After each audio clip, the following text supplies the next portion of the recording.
Kamusta na kayo? Sana okay lang kayo dyan, kung saan man kayo ngayon. Ngayon guys, samahan niyo ako para tumingin ng gagamitin ko sa ED.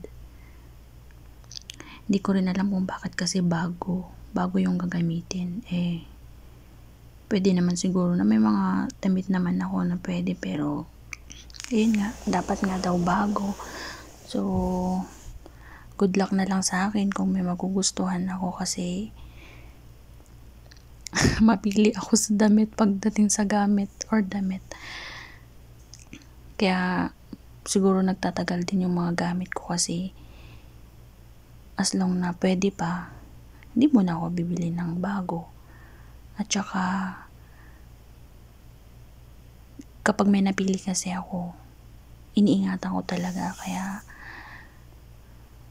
yun, kaya matagal masira siguro. Parang sa pag-ibig, ganun,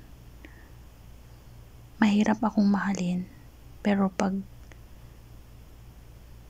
natutunan naman kitang mahalin, todong-todo na yun, ganon, ganun, may pahugot pa talaga So, ayun guys, sana lang di kayo magsawa sa pagsuporta sa akin, although kahit wala namang kakwenta-kwenta minsan yung mga video ko, andyan pa rin kayo. Thank you. Sana nga magkasahod na rin tayo dito sa kay Daddy Meta, para naman kahit papaano meron tayong extra income, ganyan. God bless you all.